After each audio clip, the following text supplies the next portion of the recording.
The morning the realtor put the sign outside my condo, my son looked at me like I had betrayed him. Not disappointed, not confused, betrayed. I was standing on the front walk with my purse strap folded between both hands, watching the young man from the real estate office press the metal frame into the narrow strip of grass beside the sidewalk.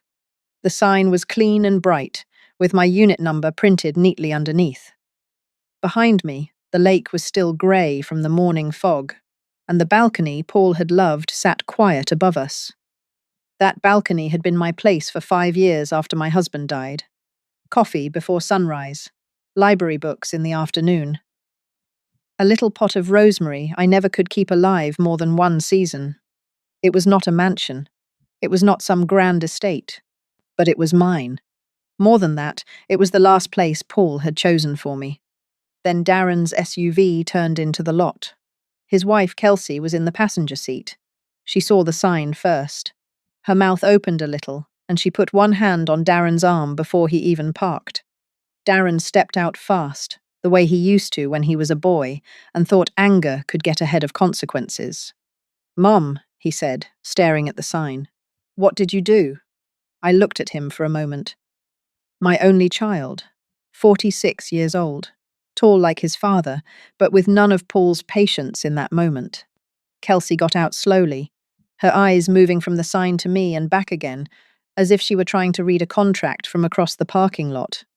I did not raise my voice. I did not explain myself there on the sidewalk for the neighbors to hear. I only said, I heard enough to know what I was not supposed to hear. Darren blinked like I had slapped him. But I hadn't slapped anyone. I had not shouted. I had not even cried in front of them.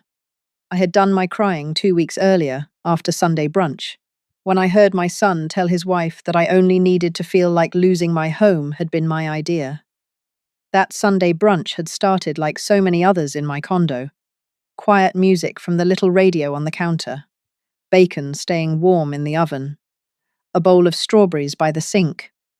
The smell of coffee filling the kitchen before anyone bothered to say thank you for it. Darren had brought Kelsey and their daughter Lily just after 10. Lily was 16 then, tall and gentle, with the kind of eyes that noticed more than adults gave her credit for. She kissed my cheek and asked if she could help set the table. Kelsey walked in behind her, carrying nothing but her phone and a smile that never quite reached her eyes.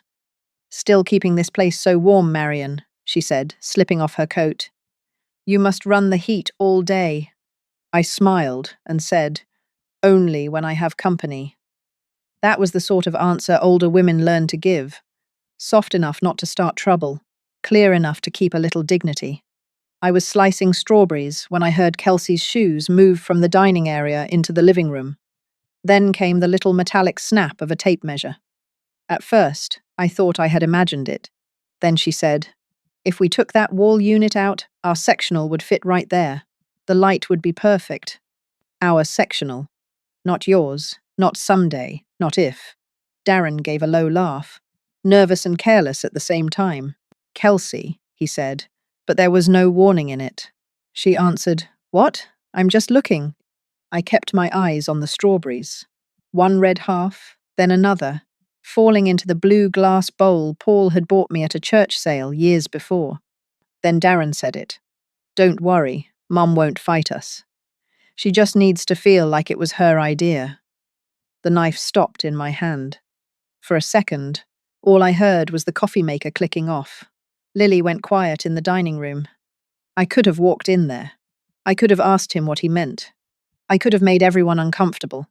Instead, I set the knife down, wiped my hands on a dish towel, and poured 4 cups of coffee. But that was not the moment I decided to sell. That came later, when I saw what my son had already promised. What Darren had promised would not have hurt so badly if that condo had only been walls and windows. But it was never just that to me. My name is Marion Ellis. I was 72 years old that spring, retired from the elementary school office, where I had spent nearly 30 years answering phones, finding lost lunchboxes, calming worried mothers, and keeping track of children who forgot where they were supposed to be. I had one son, one granddaughter, and one husband, buried under a maple tree at Riverside Memorial, with my name already carved beside his.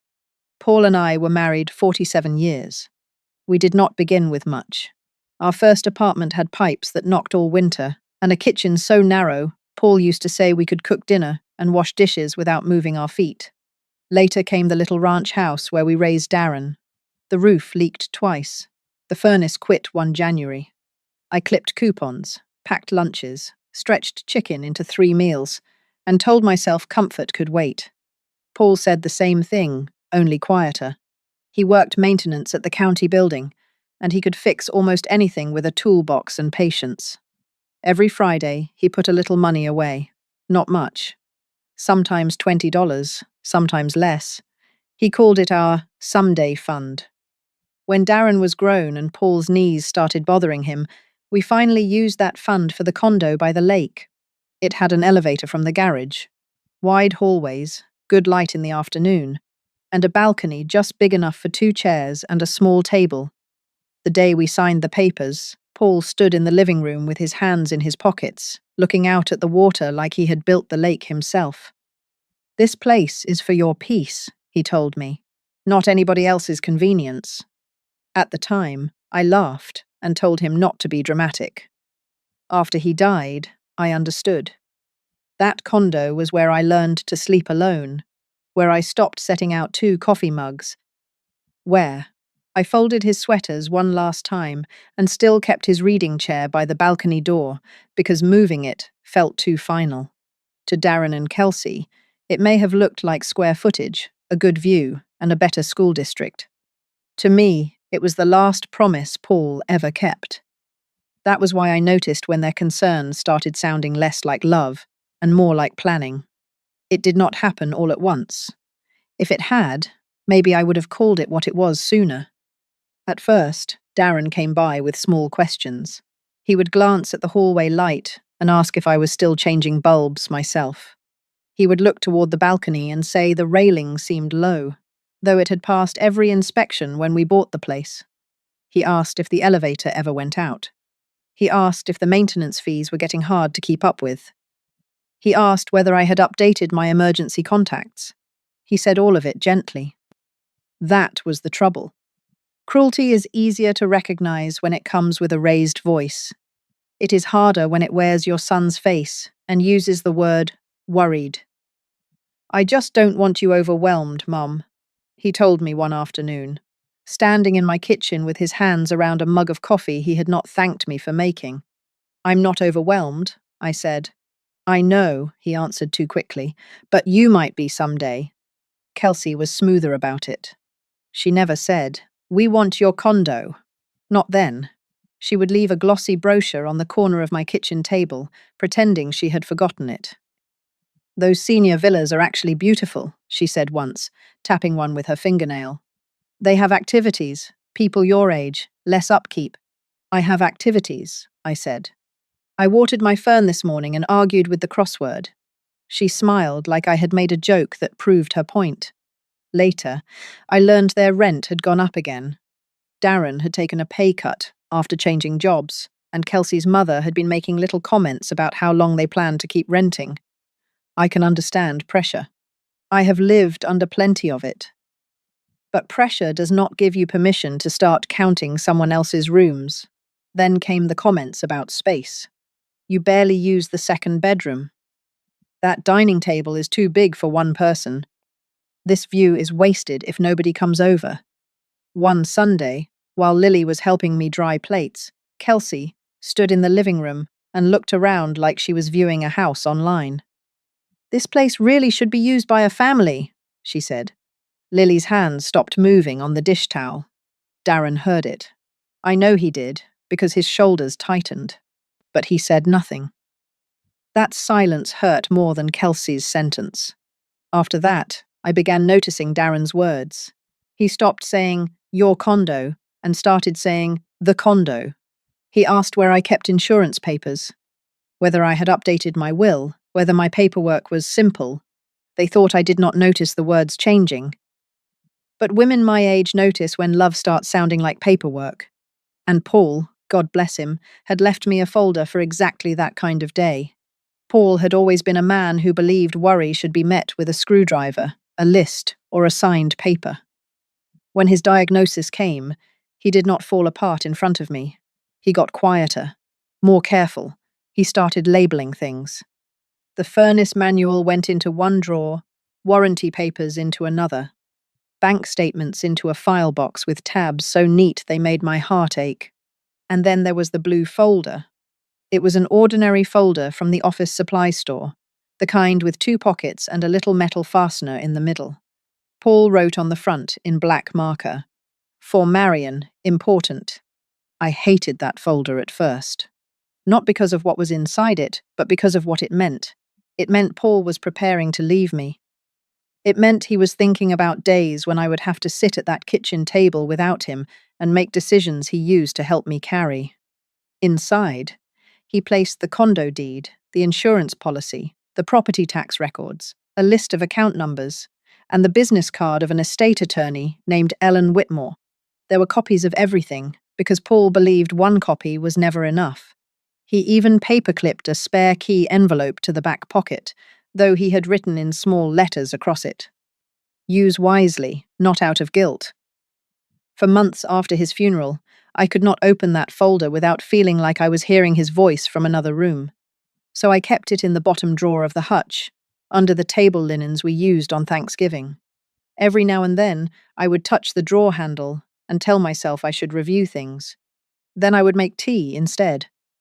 But after Kelsey said my home should be used by a family, and after Darren began asking about my paperwork, like he was checking weather before a trip, I thought about that blue folder more and more. One evening, I opened the drawer. The folder was still there. Inside the front pocket was a note I had read only once before. Paul's handwriting leaned slightly to the right, like it always had. Marion, don't let guilt sign your name. I sat there for a long time with that note in my hand.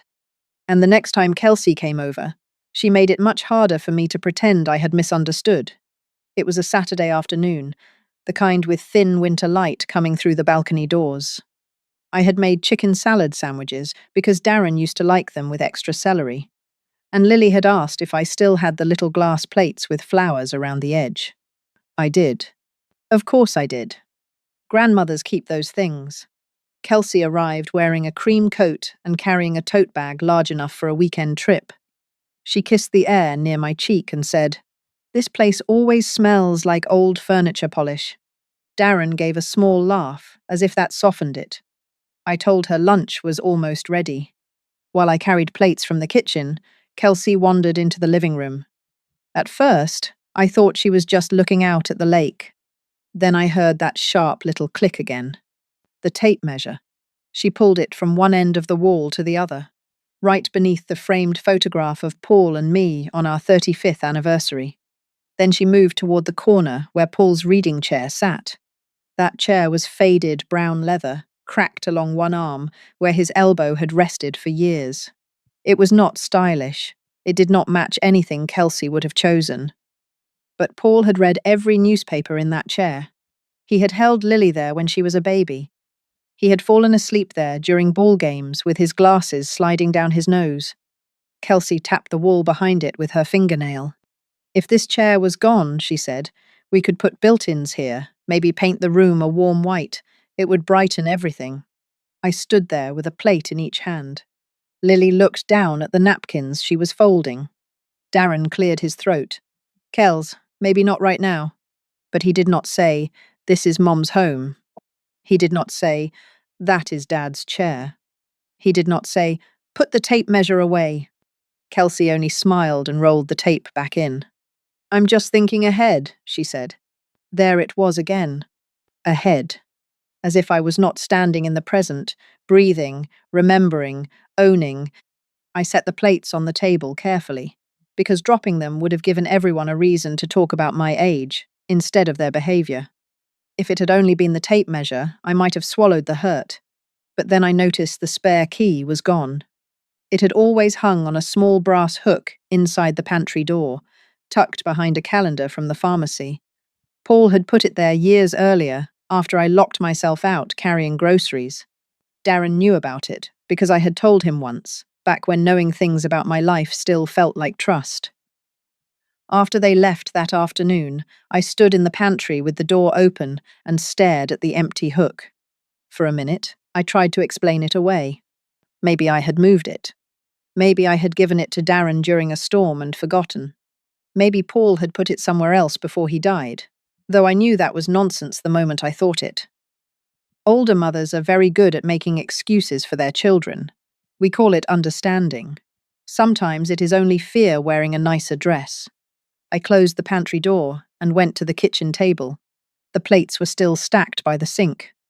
One of Lily's folded napkins sat beside my coffee cup, neat as a little envelope.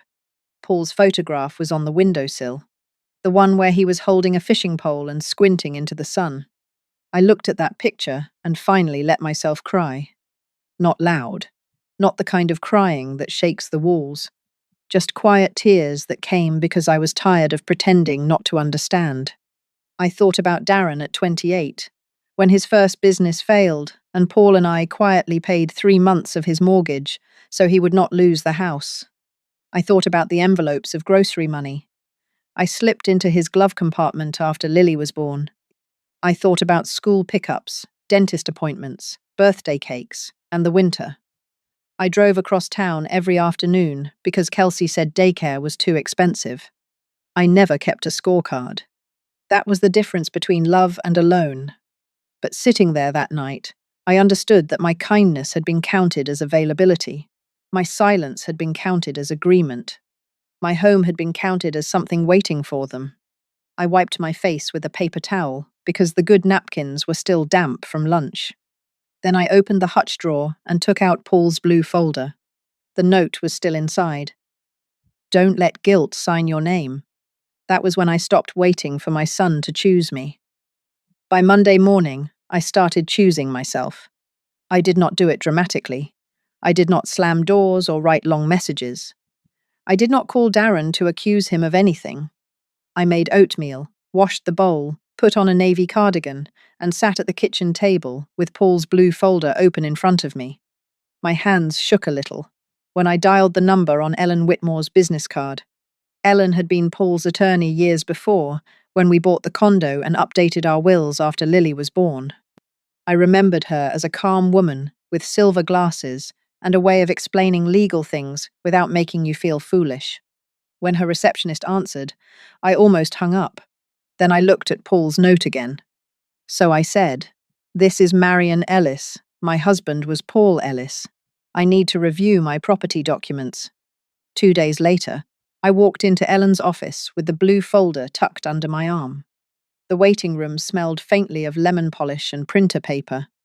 There was a little dish of wrapped peppermints on the table. I took one and held it in my palm the whole time, not because I wanted candy, but because I needed something small to hold on to. Ellen greeted me gently. "Mrs. Ellis," she said, "I'm sorry we're meeting under worry." That nearly undid me, because worry was exactly the word. In her office, I placed Paul's folder on the desk. She opened the deed first.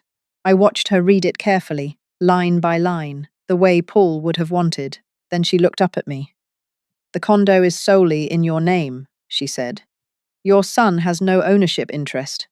I nodded, but I must have looked more frightened than relieved, because she leaned forward and added, "Mrs. Ellis, no one can promise property they do not own." Something inside me settled when she said that. Not happiness, not victory, just steadiness. We reviewed my will. We talked about my trust. We discussed emergency contacts, spare keys, account access, and what documents should be kept somewhere safer than a hutch drawer under Thanksgiving linens. Ellen explained what could be updated that week, what needed signatures, what needed notarizing, and what would take a little longer to file properly. There was no magic to it, no movie moment, just forms, dates, copies, and a woman finally asking the questions she had been afraid to ask. Before I left, Ellen made copies of the deed and gave me a plain envelope with her card inside. I left that office with the same purse I had carried in. But inside it, I had something my son never expected me to have. Proof. Proof is a quiet thing when you first carry it. It does not make noise in your purse.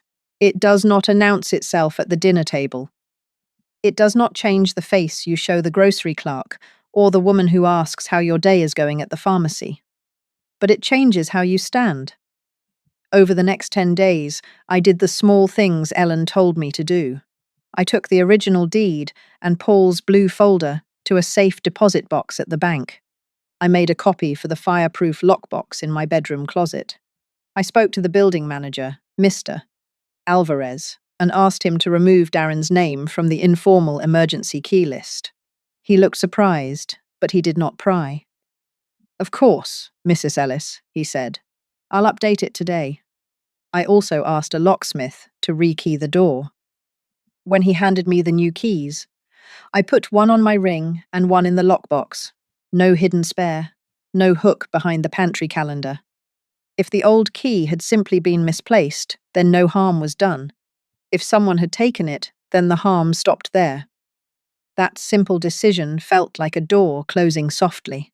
I also stopped answering my phone every time it rang. That may not sound like much, but for mothers, especially older mothers, not answering can feel like breaking a law nobody wrote down. Darren had grown used to reaching me whenever he wanted. If I was in the shower, I called back. If I was in bed, I answered. If I was tired, I pretended not to be. That week, I let the phone ring.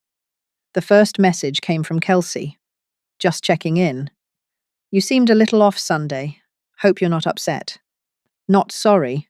Not, "Did we hurt you?" Just hope you're not upset, as if my feelings were a small inconvenience she hoped would clear up by itself. Then Darren called. I waited until after supper to call him back.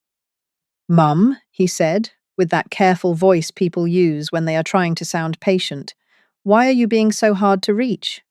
"I had errands," I said. "What kind of errands?" "The kind a person handles for herself." There was a pause. A few days later, he stopped by and went straight to the pantry like he had a right to it. I watched him open the door and look at the empty brass hook. He turned around slowly. "Where's the spare key?" "In a safer place." His jaw tightened. "Mom, why are you acting secretive?" I folded the dish towel in my hands. "I'm acting responsible." He stared at me then, and I could see it clearly. He knew the door felt different. He just did not know yet that I had found the message that proved why. It happened 2 days after he asked about the spare key. Darren came over after work to look at my printer. I had mentioned on the phone that it kept flashing an orange light, and before I could say I would call the office supply store, he said, "I'll stop by." You shouldn't have to deal with that stuff. There was a time when that sentence would have warmed me. That evening, it only made me careful. He stood in the little alcove off my kitchen, bending over the printer with his sleeves rolled up. I made tea, because habits do not disappear, just because trust does. His phone was on the counter beside him, face up, next to the sugar bowl Paul had always said was too fancy for everyday use. I was reaching for 2 mugs when the screen lit. I did not pick it up. I did not touch it. But the words were large enough for me to see. "Kelsey, did you get her to agree yet? I already told my mother we'll be in the condo by June." My hand froze on the mug handle. Darren glanced toward the phone, then toward me. I turned slightly, pretending to check the kettle. He picked up the phone and typed quickly, his thumbs moving like he was swatting away a fly. A second later, he set it back down. The screen lit again, with his own message still visible at the bottom. "Almost. She just needs to feel like it was her idea." There it was. Not a misunderstanding, not worry, not a daughter-in-law daydreaming out loud. A plan. My son had not been asking questions because he cared whether I felt safe. He had been measuring how close I was to surrender. I poured the tea. My hand shook enough that a little spilled into the saucer, but Darren did not notice. He was too busy feeling clever about fixing the printer. "All set," he said. "You just had the paper loaded wrong." I smiled faintly. "Thank you." He kissed my cheek before he left. and I stood very still until the door clicked shut behind him. Then I sat at the kitchen table and wrote down the date, the time, and the exact words I had seen. I did not know yet what I could use or what I could not. I only knew that I needed to stop trusting memory alone. I folded that paper and placed it inside Paul's blue folder. That was the night my doubt ended. The next person I called was not my son. It was a realtor. Not the one whose mail had started showing up in odd ways. Not the one Kelsey had mentioned once, too casually, while looking out my balcony doors. I called Ellen first and asked if she knew someone honest, someone patient, someone who would not talk over an older woman just because her hair was grey. Ellen gave me the name of a woman named Carol Bennett. Carol came the following Thursday afternoon. She wore a dark green coat, carried a leather folder, and asked before she sat down at my kitchen table. I liked that right away. People who ask before taking a seat usually understand more than property value. "Mrs. Ellis," she said, "before we talk numbers, I want to ask you something plainly. Is anyone pressuring you to sell?" The question made my throat tighten. I looked toward Paul's chair by the balcony door. The sun was resting on one arm of it, showing every crack in the old leather. "No," I said carefully. "People have been pressuring me to give up control. That is not the same thing." Carol waited. "I am not selling because they want me out," I told her. "I am considering selling because I no longer want to live in a place where my own son has started counting the rooms before I am finished living in them." She nodded, not with pity, but with respect. That mattered to me. We walked through the condo together.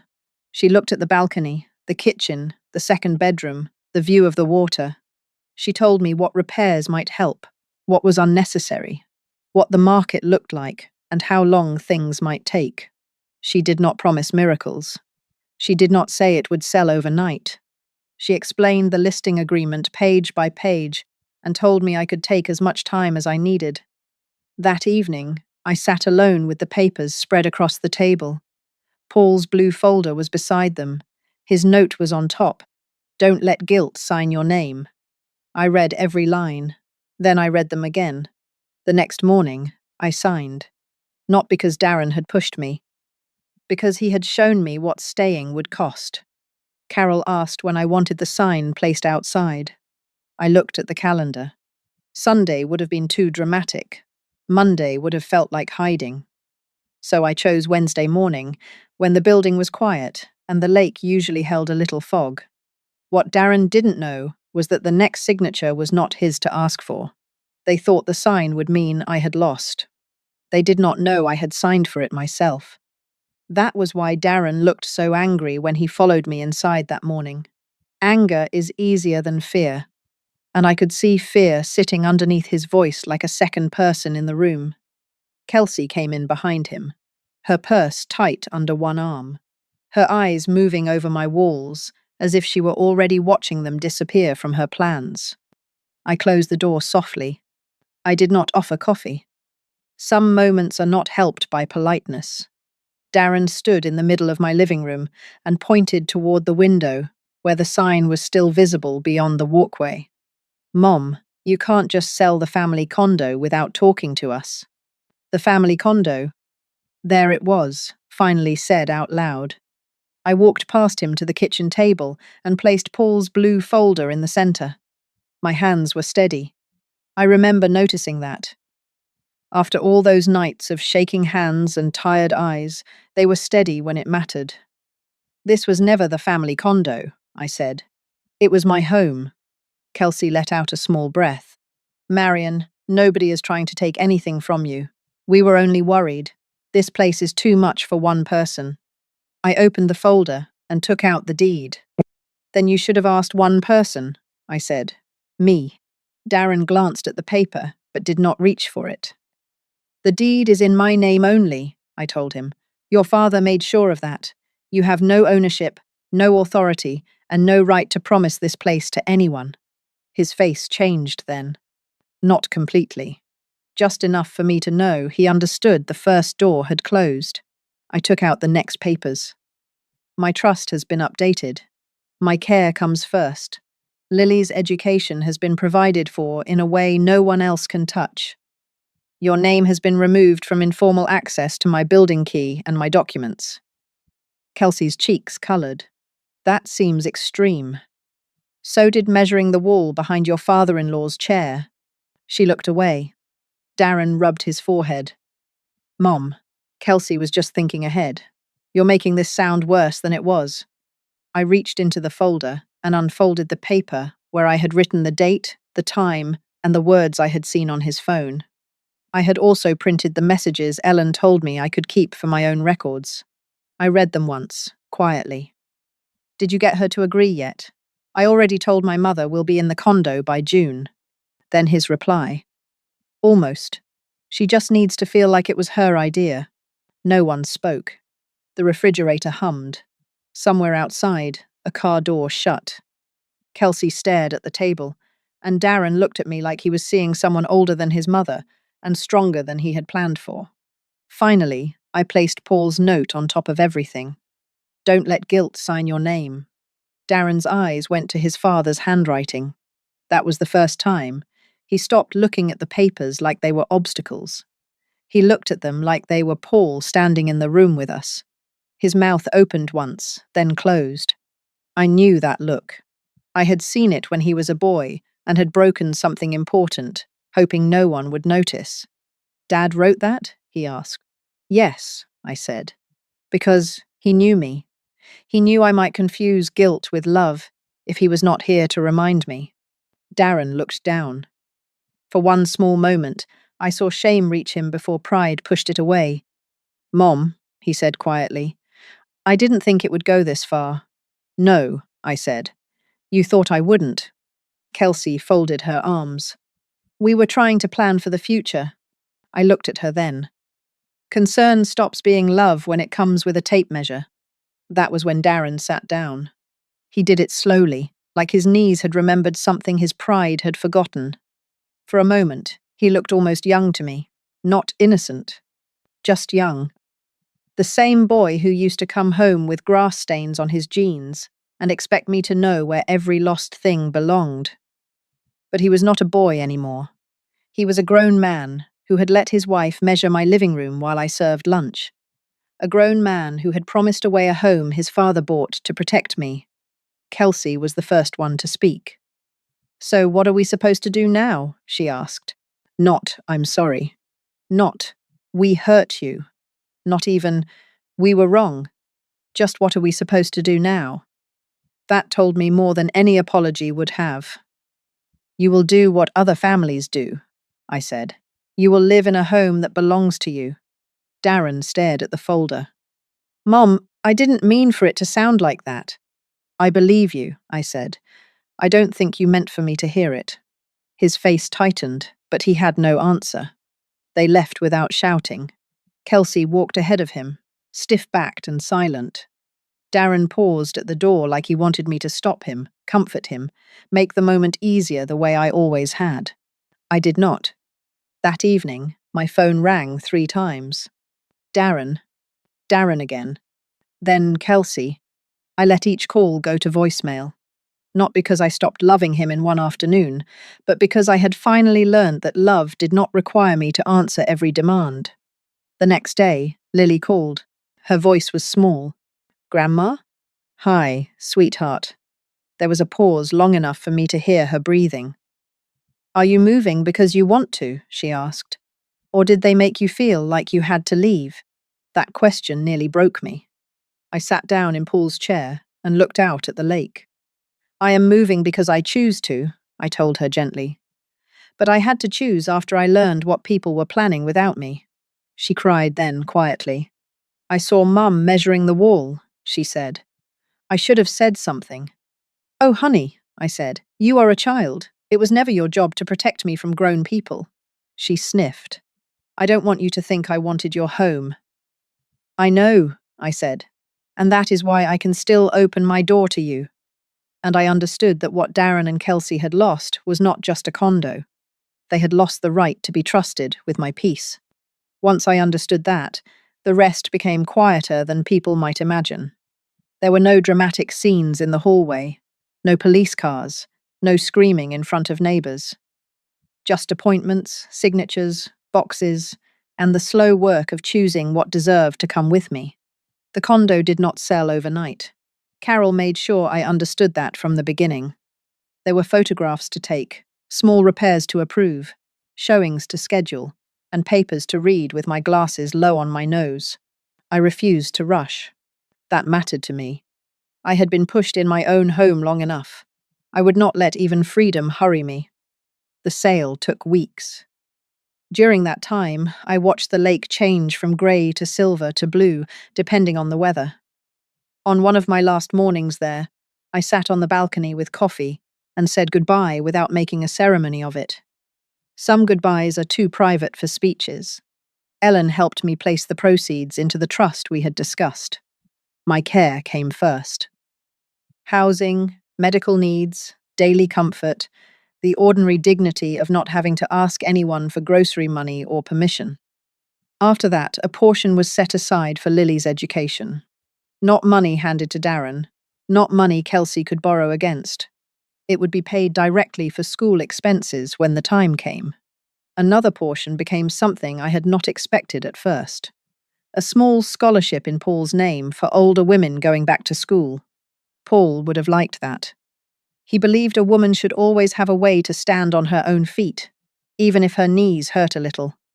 When I found the garden apartment, I knew almost right away. It was smaller than the condo. No lake view, no balcony high enough to catch the morning fog. But it had a little patio with enough sun for herbs, a bedroom with good light, and a kitchen window that looked out toward a row of maple trees. The building manager called me Mrs. Ellis and asked where I wanted the mailbox key sent. That small respect settled something in me. I did not take everything. I sold the dining table because it had become too large for my life. I donated the wall unit Kelsey had wanted removed. I gave away dishes I had kept, only because they belonged to a version of myself who hosted people who no longer arrived with love. But I kept Paul's reading chair. The movers placed it by the new window on a Tuesday afternoon. I stood there after they left, one hand resting on the cracked leather arm, and for the first time in months, my chest did not feel tight. I placed Paul's blue folder in the top drawer of my new desk. I did not take everything with me. Only what still knew how to love me back. That is what I carried into the life I chose next. Not everything healed at once. Stories like mine rarely end with everyone sitting around a table, crying into napkins and saying all the right things. Darren still calls. Sometimes I answer. Sometimes I let the phone rest on the little table beside Paul's chair until I feel steady enough to hear his voice. I still love my son. A mother does not stop loving because she finally sees clearly. But love is not the same as access. Love is not a spare key. Love is not a signature waiting at the bottom of a page someone else wrote. Kelsey has not apologized. Not really. She sent one message that said, "We never meant to make you feel uncomfortable." I read it twice, then put the phone down. Uncomfortable was the wrong word. I had been useful. Then inconvenient. Then movable. But not anymore. Lily visits on Saturdays when she can. She brings iced tea from the little cafe near her school, and we water the rosemary together on my patio. Sometimes she asks about her grandfather. Sometimes I tell her how he used to burn toast and blame the toaster. Sometimes we sit quietly, and that is enough. One afternoon, she looked at the rosemary and said, "It's doing better here." I smiled. So am I. I made sure her future was protected, but I also made sure her parents could not use her as a doorway back into my decisions. By my front door, there is a small wooden hook. One key hangs there. Just one. No hidden spare behind a calendar. No envelope marked emergency. No quiet permission, waiting for someone who thought love meant control. Some people will call that cold. I call it peace. If you have ever had to protect your heart from someone you still loved, then you understand. Being quiet was never the same as giving permission.